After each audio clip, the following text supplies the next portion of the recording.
Okay, so this is what I wanted to chat about.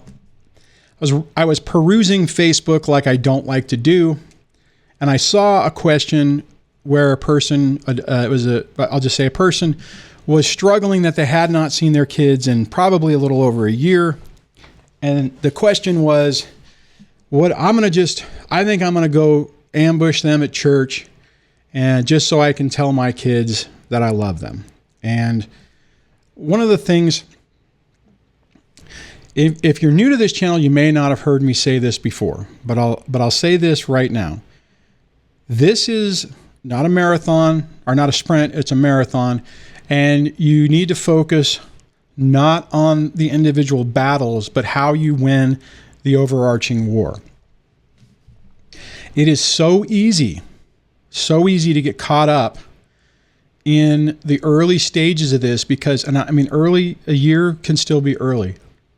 The early stages of this because you have a tendency to just have defeat after defeat after defeat. And on top of that, you have your ex, typically, and it doesn't matter whether it's a man or a woman, these people all follow very similar patterns.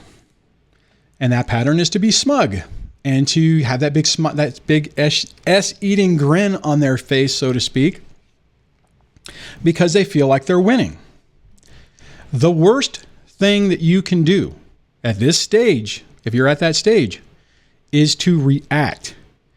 The worst thing you can do is to justify in your mind an action that could potentially win a battle, so to speak, but that will have severe consequences that will ultimately screw you up in the long run in achieving the war victory.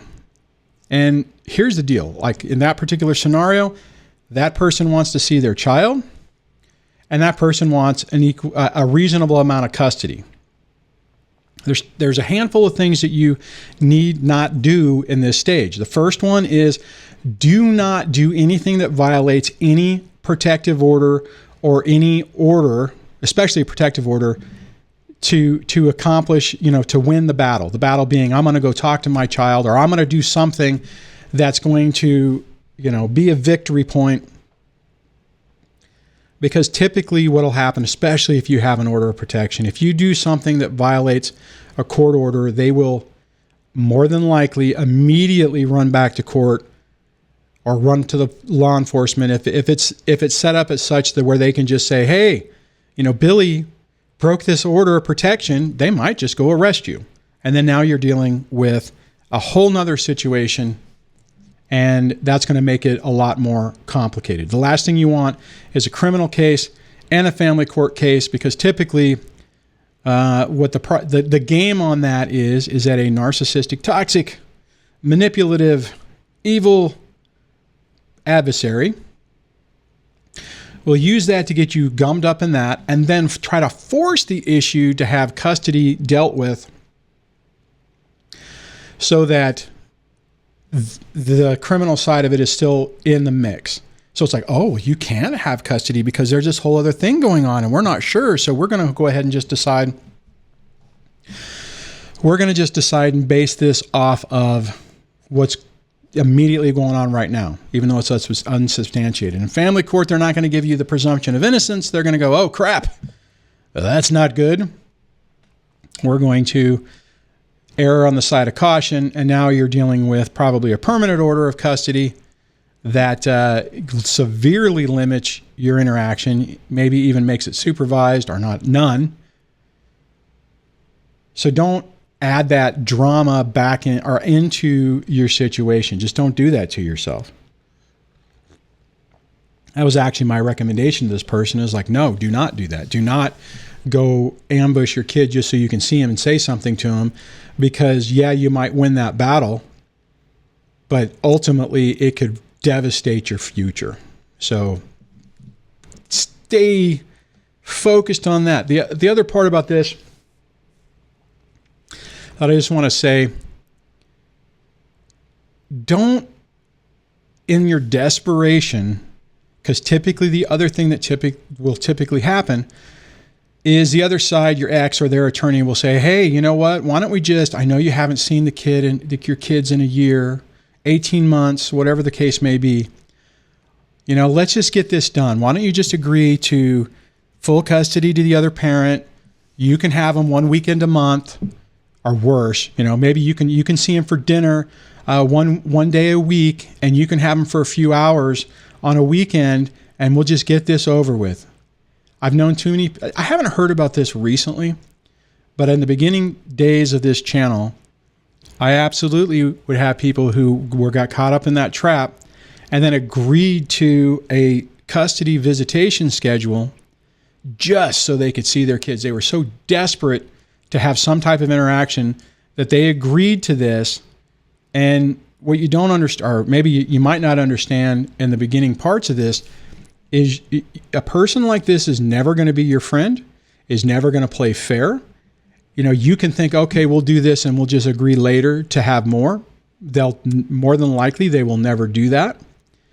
And if you agree to it, it sets up a huge problem in family court later, because if you say, hey, you know, now I want more time, they're going to say, well, you agreed to this. You agreed to 80-20, or you agreed to 1 day a month. What significant has changed other than now you don't like it, that you didn't agree with it anymore? So please, for the love of God, do not do that to yourself. Like I said, I've seen too many people who have made that mistake, and it makes it incredibly difficult to undo it. Doesn't mean it's impossible. It makes it worse. You are so much better off, especially if your kids are young. You're so much better off sticking with the fight, sticking to your guns, and holding out to show that this is crap and to try to get 50-50. Now, the reality is there going to be parental alienation going on? Absolutely. After a year or 18 months or whatever, is it going to just be, peachy keen when the kids roll up in your house? Maybe, but probably not. Statistically, when they finally interact with you again, they're going to be withdrawn. They're going to be incredibly stressed. They're going to be confused. They're going to feel guilty for any part that they may have played on it. And they don't want to, not that they don't want to, but they are going to be really confused. If you're in that situation, you absolutely need to look for my not my hybrid no contact, but my Groundhog Day videos where I talk about that, because what is typically going to happen is on transition times, you're going to be dealing with a lot of emotional chaos and baggage on that. So anyways, just to wrap this topic up, do not take the bait. Here, let me do this. Now, that didn't do much, but do not take the bait. Do not fall for the trap. Do not do something that they're trying to get you to do to prove their point. Don't yell and scream. Don't show up if you have an order of protection to an event or something that you're legally not supposed to be to. It's, we can argue all day long that it's crap and it should have never happened, but don't add extra problems into your situation. Don't do it to yourself.